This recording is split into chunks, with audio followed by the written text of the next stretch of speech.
హల్లెలూయా. దేవుని నామానికి స్తోత్రం. హల్లెలూయా. చెమ్మగిల్లు కళ్ళల్లోన కన్నీరెంత కాలం, కష్టాల బాటలోనే సాగదు పయనం, విడుదల సమీపించెను, నీకు వెలుగు ఉదయించును.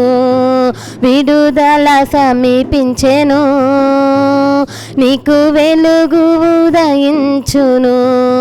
చెమ్మగిల్లు కళ్ళల్లోన కన్నీరెంత కాలం, కష్టాల బాటలోనే సాగదు పయనం. స్తోత్రం. నీవు మోసిన నిందకు ప్రతిగా పూదండ ప్రభువు ఇచ్చునులే. నీవు పొందిన వేదనలన్నీ త్వరలోనే తీరిపోవునులే. నీవు మోసిన నిందకు ప్రతిగా పూదండ ప్రభువు ఇచ్చునులే.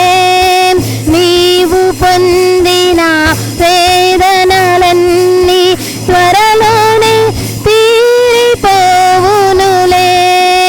నీ స్థితి చూసిన వినవారే సిగ్గుపడే దినమొచ్చెనులే. నీ స్థితి చూసిన వినవారే సిగ్గుపడే దినమొచ్చెనులే. విడుదల సమీపించెను, నీకు వెలుగు ఉదయించును. విడుదల సమీపించెను, నీకు వెలుగు ఉదయించును. చెమ్మగిల్లు కళ్ళల్లోన కన్నీరెంత కాలం, కష్టాల బాటలోనే సాగదు పయనం.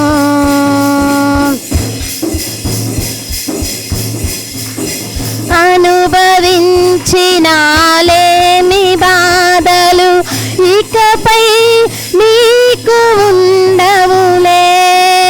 అక్కరలో నా ఉన్న వారికి నీవే మేలు చేసేవులే. అనుభవించిన లేమి బాధలు ఇకపై నీకు ఉండవులే.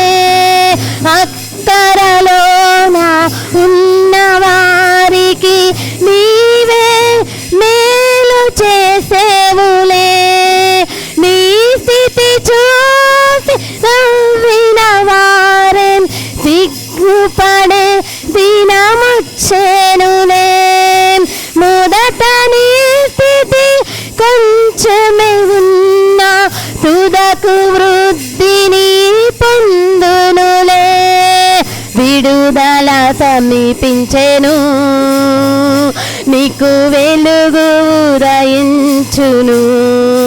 విడుదల సమీపించెను, నీకు వెలుగు ఉదయించును. చెమ్మగిల్లు కళ్ళల్లోన కన్నీరెంత కాలం, కష్టాల బాటలోనే సాగదు పయనం. విడుదల సమీపించెను, నీకు వెలుగు ఉదయించును. విడుదల సమీపించెను, నీకు వెలుగు ఉదయించును. హల్లెలూయా.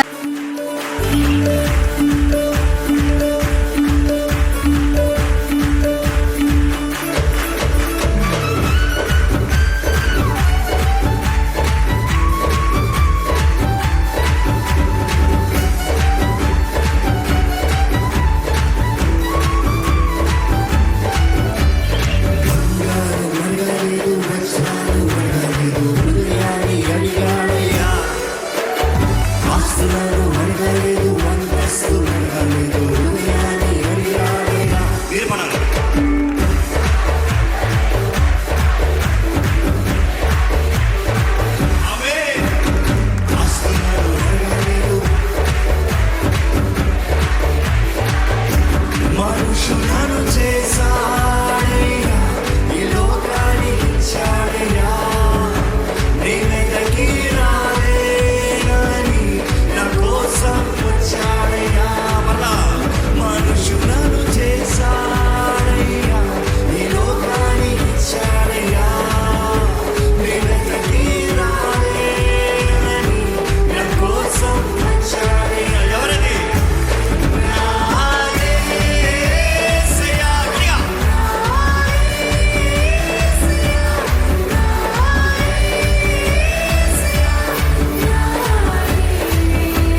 వాక్యాన్ని వింటున్న ప్రతి ఒక్కరికి ప్రభు పేరిట వందనాలు.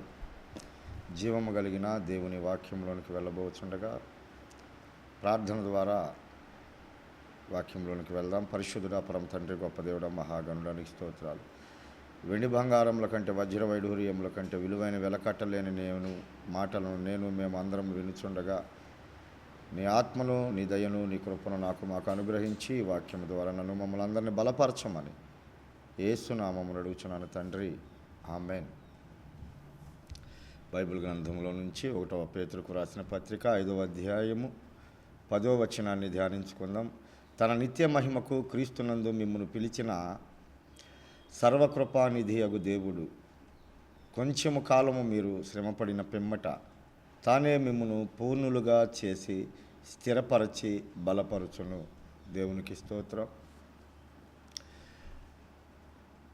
చాలామంది క్రైస్తవులు, దేవుని బిడ్డలైన వారికి ఉన్నటువంటి ఇరుకులను బట్టి, ఇబ్బందులను బట్టి, లేమిని బట్టి, ఆపదను బట్టి, వారికి ఉన్నటువంటి కష్టాలను బట్టి ఎంతకాలము ఈ శ్రమలు, ఎంతకాలము ఈ కష్టాలని చాలామందిలో అనుమానము, బాధ, దిగులు, నిరాశ, ఇలాగా వారి విశ్వాసం నుండి తప్పిపోవడము, విశ్వాసాన్ని కోల్పోవడము, నమ్మకాన్ని కోల్పోవడం జరుగుతుంది. దేవుని బిడ్డలారా, ఇక్కడ దేవుడు మనకి ఒక విషయాన్ని జ్ఞాపకం చేస్తున్నాడు.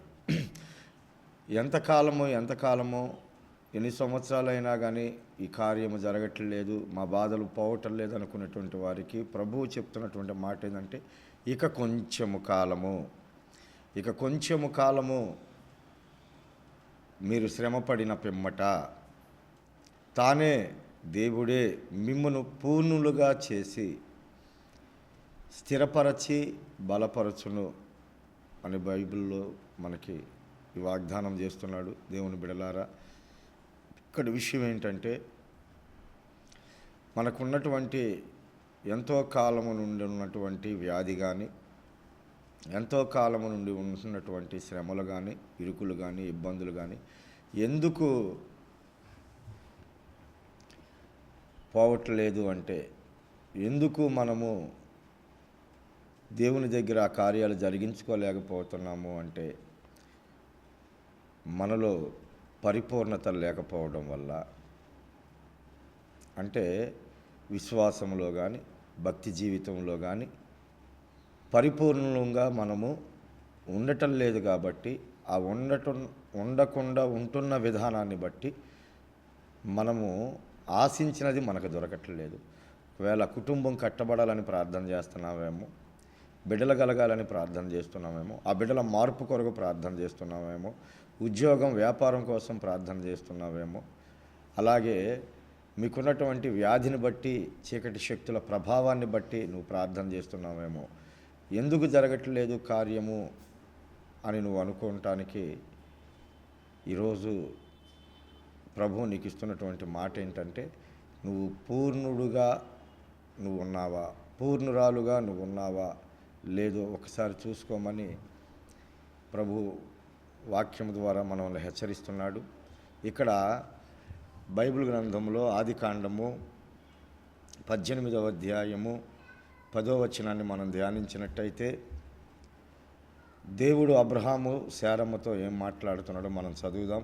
అందుకు ఆయన, మీదిటికి ఈ కాలము నన్ను యొద్దకు నిశ్చయముగా మరలా వచ్చేదను, అప్పుడు నీ భార్య అయిన శారాకు ఒక కుమారుడు కలుగునని చెప్పాను. శారా ఆయన వెనుక నుండిన గుడారపు ద్వారమునందు వినుచుండెను. అబ్రహామును శారాయును బహుకాలము గడిచిన వృద్ధులై ఉండిరి.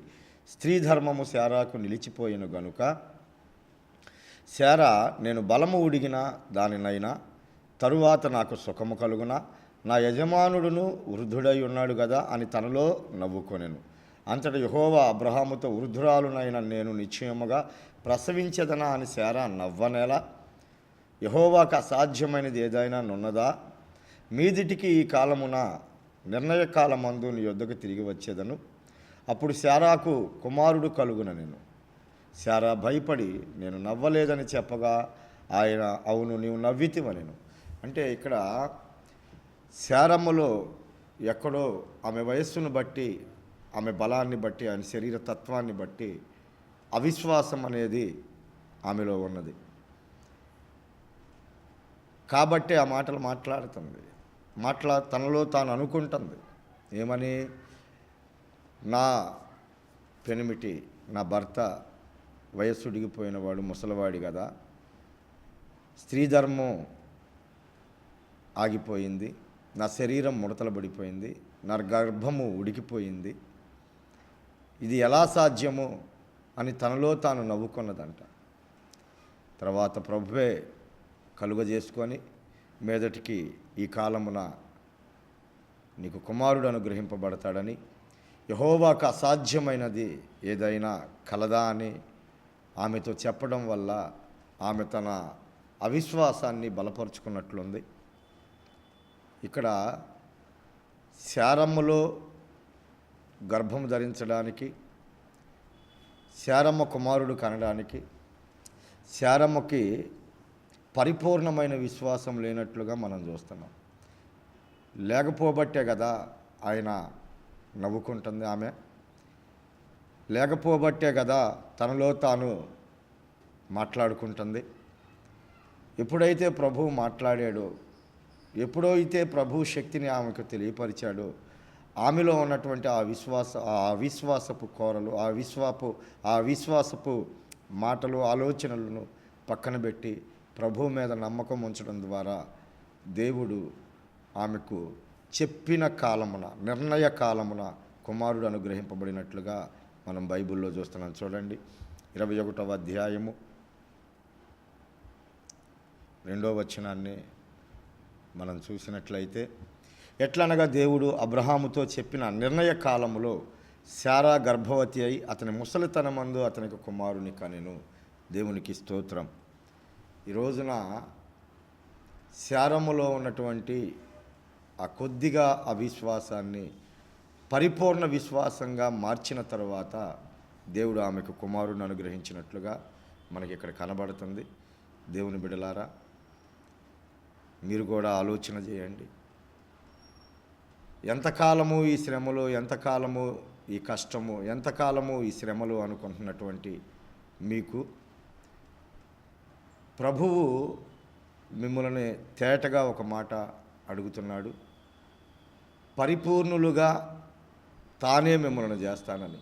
దేవుని బిడలారా, మీలో ఏమైనా అవిశ్వాసం ఉంటే, మీలో ఏమైనా అపనమ్మకం ఉంటే, ఈ కార్యము జరగదని, ఇదిగో మా బిడ్డలు మారరని, మా కుటుంబానికి సమాధానం రాదని, ఈ వ్యాధి పోదని, ఈ చీకటి శక్తుల నుంచి విడుదల పొందమని, ఈ ఆర్థిక ఇబ్బందుల నుంచి బయటికి రాలేమని, ఈ అప్పులు తీరవని, అలాగే మేము ఎప్పటికీ ఇంకా ఆశీర్వాదింపబడతాము అని మీరు ఒకవేళ ఆలోచన కలిగి ఉన్నారేమో, భయపడుతున్నారేమో, ప్రభు మీతో మాట్లాడుతున్నటువంటి మాట ఏంటంటే, తానే ప్రభువే మిమ్మల్ని పూర్ణులుగా చేసి స్థిరపరచి మిమ్మల్ని బలపరుస్తానని మాటిస్తున్నాడు. అలాగే శారమ్మ దగ్గరికి, అబ్రహాము గారి దగ్గరికి దేవుడే వెళ్ళి వాళ్ళలో ఉన్నటువంటి ఆ కొద్దిగా ఆ అవిశ్వాసాన్ని తీసివేసి పరిపూర్ణమైన విశ్వాసంతో శారమ్మను నింపిన తర్వాత చెప్పిన టైంకి, నిర్ణయ కాలమున ఎలాగైతే దేవుడు ఇస్సాకునిచ్చాడో మీరు కూడా కొంచెం కాలం శ్రమ అనుభవిస్తారు. ఎంతో కాలము కాదు, ఇక ఈ కొంచెం కాలములో మీలో ఉన్నటువంటి ఆ అవిశ్వాసాన్ని, ఆ అపనమ్మకాన్ని తీసివేసుకోండి దేవుని బిడ్డలారా. ఎందుకంటే ఆ అపనమ్మకాన్ని బట్టి, ఆ అవిశ్వాసాన్ని బట్టి యేసుక్రీస్తు ప్రభువారు చాలా కార్యాలు, అనేక కార్యాలు చేయకోకుండా ఉన్నట్లుగా కూడా బైబిల్ సెలవిస్తుంది.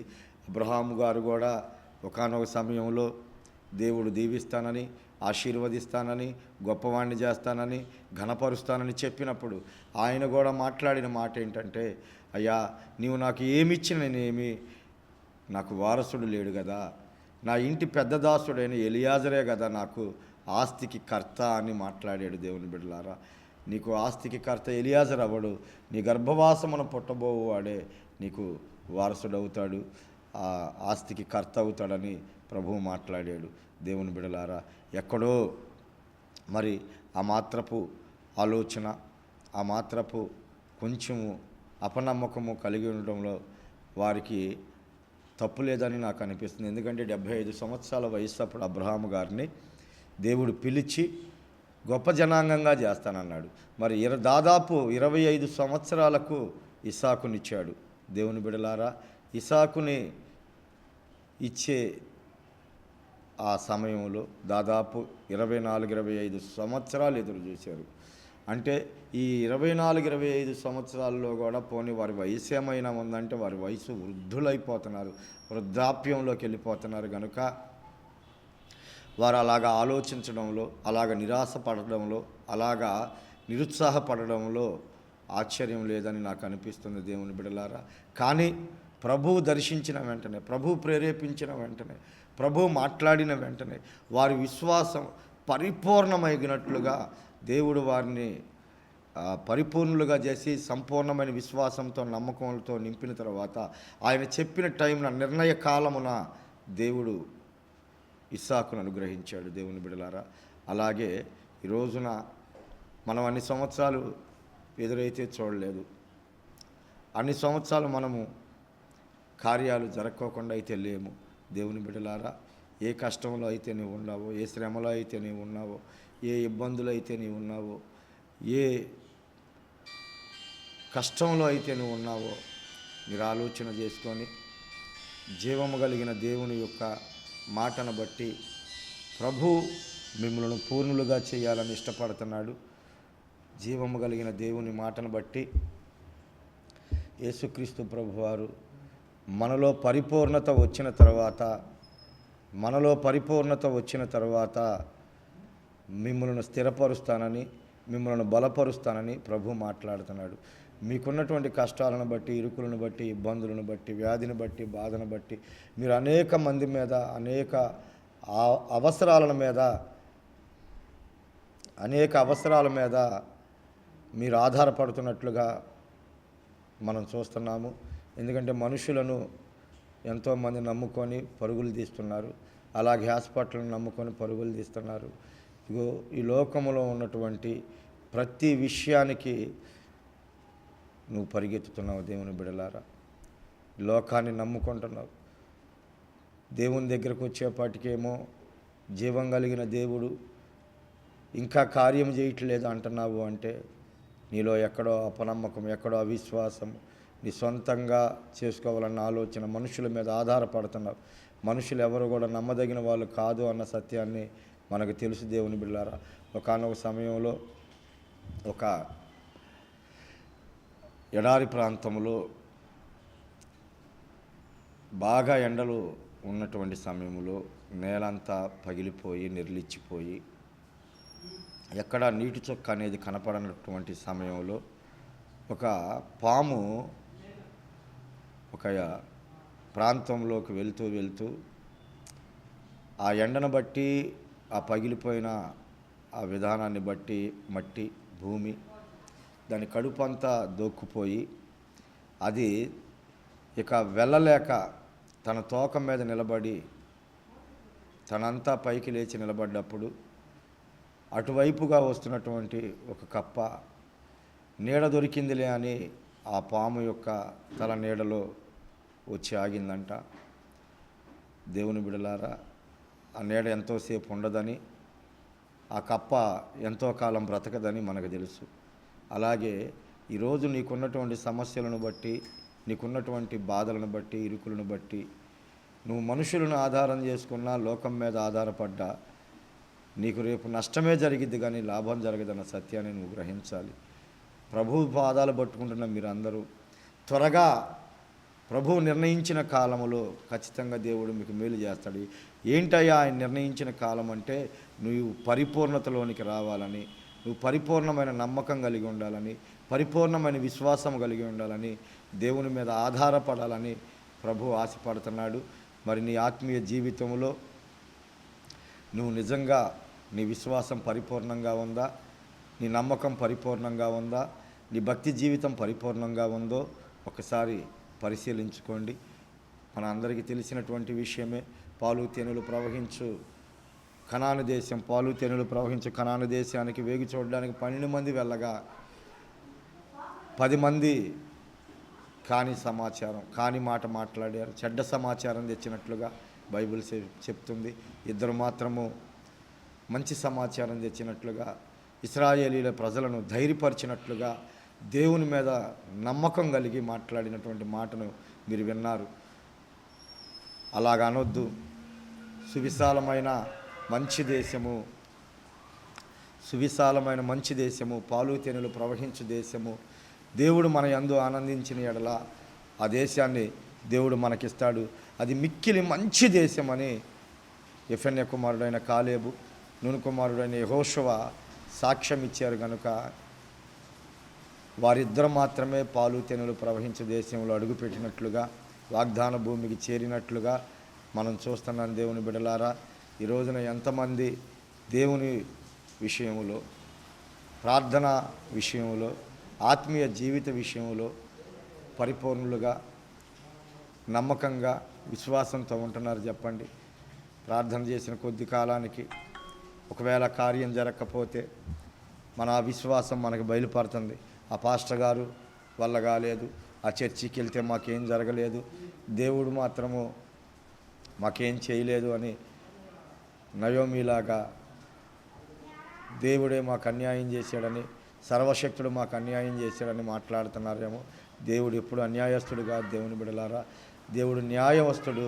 ఖచ్చితంగా దేవుడు మీ అందరినీ దీవిస్తాడు, ఆశీర్వదిస్తాడు, మీ కుటుంబాలను కడతాడు, మీ కుటుంబాలకు నెమ్మదినిస్తాడు, రక్షణనిస్తాడు. అలాగే మీ ఉద్యోగ వ్యాపారాలను దేవుడు దీవిస్తాడు. మీ రాకపోకల్లో, పనిబాటల్లో దేవుడు తోడుగా ఉంటాడు. దేవుడు మీకు, మీ కుటుంబాలకు కంచె వేస్తాడు. ఆయన దేవదూతల్ని కావలించుతాడు. మీరు అనుకున్న దానికంటే మరి ఎక్కువగా నా దేవుడు మిమ్మల్ని దీవిస్తాడు, నా దేవుడు మిమ్మల్ని ఆశీర్వదిస్తాడు. మీరు ఒక్కసారి జ్ఞాపకం చేసుకొని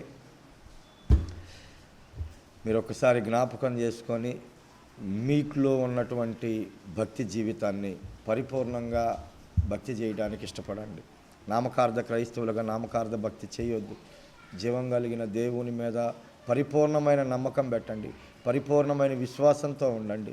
ఎందుకంటే ఆ అవిశ్వాసం వల్ల మనం కార్యాలు జరిగించుకోలేకపోతున్నామని, అలాగే ఆ అపనమ్మకాన్ని బట్టి మనం అనుకున్నవి జరగట్లేదని వాక్యం ద్వారా మనకు తెలియపరుస్తున్నాడు. జీవం కలిగిన దేవుని మహాకృపను బట్టి నా జీవితంలో దేవుడు ఎవ్వరూ లేనప్పుడు, సంఘం కూడా లేనప్పుడు, దేవుడు నాతో చెప్పిన మాటను బట్టి ఈ కడవరి మందిరం యొక్క మహిమ మునుపటి మందిరమును మించునని సైన్యములకు అధిపతి యెహోవా సెలవిచ్చుచున్నాడని వాగ్దానం చేసిన ఆ వాగ్దానాన్ని నమ్మి, ఆ వాగ్దానం మీద ఆధారపడి ఎవరు లేని సమయంలో కూడా ప్రభు పాదాలు పట్టుకొని విశ్వాసంతో ముందుకెళ్ళాను. ఈ రోజున జీవం కలిగిన దేవుడు మందిరమును నింపి ఇంకా మందిరాన్ని విశాలపరచాలన్న పరిస్థితులను తీసుకొచ్చాడు. నిజంగా ఎక్కడెక్కడి నుంచో మరి చీకటి శక్తుల చేత పీడింపబడుతున్న వారు, చేతబడి శక్తుల చేత పీడింపబడుతున్న వాళ్ళు మరి ఎంతోమంది వచ్చి జీవం కలిగిన దేవుని మహాకృపను బట్టి స్వస్థపడుతున్నారు, బాగుపడుతున్నారు, విడుదల పొందుతున్నారు. ఇలాగా దేవుడు మాకు ఇచ్చినటువంటి ఆ గొప్ప భాగ్యాన్ని బట్టి, వరాన్ని బట్టి, ప్రభు మమ్మల్ని వాడుకుంటున్న విధానాన్ని బట్టి మరొకసారి మీ అందరికీ నేను చెప్తున్నా. ఈ టీవీ ద్వారా ఎంతమంది అయితే చూస్తున్నారో, ఎవరైనా బలహీనులున్నా, ఎవరైనా చీకటి శక్తుల చేత పీడింపబడుతున్నా, ఎవరైనా డాక్టర్లకు అంతుబట్టినటువంటి రోగాలతో బాధపడుతున్నా, వాళ్ళందరూ రండి. ప్రభు ఇచ్చిన కృపను బట్టి, వరాన్ని బట్టి, దేవుడు మాటిచ్చినటువంటి మాటను బట్టి ఆరాధనలు జరిగించు.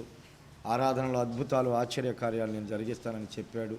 అలాగే ఆరాధనలో ఎన్నో అద్భుతాలు, ఆశ్చర్యకార్యాలు దేవుడు జరిగిస్తున్నాడు. ఇక చనిపోతారు అనుకొని ఆశలు వదులుకున్న వారు కూడా ప్రభు కృపను బట్టి అప్పటికప్పుడు స్వస్థపడుతున్న విధానాలను మా యేసుక్రీస్తు ప్రార్థనా గోపురం ద్వారా దేవుడు జరిగిస్తున్న కార్యాలను మేము చూస్తున్నాము. అనేకులకు తెలుసు, ఇంకా అనేకులకు చెప్తున్నారు, వస్తున్నారు. ఇప్పుడు కూడా దేవుని మహాకృపను బట్టి బలహీనులు మందిరంలోనే ఉన్నారు. జీవం కలిగిన దేవుని మహాకృపను బట్టి మీరు రావాలని ప్రభు పేరట నేను మనవి చేస్తున్నాను. అలాగే అబ్రహాములాగా, శారమ్మలాగా కొంచెం ఏమాత్రం కొంచెం అపనమ్మకం ఉన్న, అవిశ్వాసం ఉన్న దాన్ని సరిచేసుకోండి. ప్రభు నమ్మదగిన వాడు, ఆయన మాట ఇచ్చాడంటే ఖచ్చితంగా జరిగిస్తాడు. ఆయన నరుడు కాదు ఖచ్చితంగా మాట తప్పడానికి. నరులు మాట తప్పుతారు. నువ్వు ఎవరినైతే ఆధారం చేసుకున్నావో, దేని కొరకైతే ప్రయాసపడి ఎక్కడికైతే పరుగులు తీస్తున్నావో, అవేవి నిన్ను ఆదుకొనవని, అవేవి నిన్ను కాపాడలేవని బైబిల్ చెప్తుంది. దేవుడు నమ్మదగినవాడు.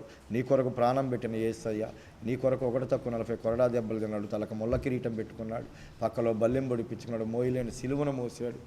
ఆయన నీ కోసం శాపగ్రస్తమై జీవం కలిగిన దేవుని మహాకృపను బట్టి మనందరికీ విజయాన్ని ఇచ్చాడు. మనందరికీ మేలు జరిగించాలని, మేలు చెయ్యాలని దేవుడు ఆశ కలిగి ఉన్నాడు. ప్రభు బిడ్డలారా, ఏ తల్లి, ఏ తండ్రి, ఏ బిడ్డ ఏ కష్టంలో ఉన్నారు, ఏ శ్రమలో ఉన్నారు, ఈ వాక్యము ద్వారా పరిపూర్ణమైన విశ్వాసమును, పరిపూర్ణమైన నమ్మకంలోనికి రండి. దేవుడే మిమ్మల్ని బలపరిచి స్థిరపరచునుగాక. దేవుడు ఈ మాటలను దీవించునుగాక.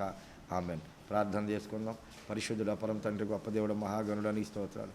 చెప్పబడిన మాటలు నీ మాటలు అయ్యా, విలువైన వెలకట్టలేని నీ మాటలు మేమందరం విన్నాం ప్రభువా. ఆ మాటల ప్రకారంగా జీవించడానికి కృపను దయచేయమని అయ్యా, నీ నామవాక్య మార్గమే పరిపూర్ణ విశ్వాసం, నమ్మకంతో బ్రతికి అయ్యా మేము ఆశించిన ప్రతి ఆశను తీర్చుకోవడానికి కృపను దయచేయమని, ఏ తల్లి, ఏ తండ్రి, ఏ బిడ్డ కార్యములు జరగక బాధపడుతున్నారు, నజరేయుడైన యేసు నామములో ఇది మొదలుకొని నీ బిడ్డలకు కార్యములు జరుగునుగాక. ఇది మొదలుకొని నీ బిడ్డలు దీవించబడునుగాక. ఇది మొదలుకొని నీ బిడ్డలు ఆశీర్వదించబడునుగాక. ఇది మొదలుకొని నీ బిడ్డలైన వారందరికీ రక్షణానందం కలుగునుగాక. దేవుడు ఈ మాటలను దీవించునుగాక. నా ప్రార్థన ఆలకించిన ప్రార్థనకి జవాబును దయచేయమని నజరేయుడైన యేసు నామమున అడుగుచున్నాను తండ్రి. Amen, amen, amen.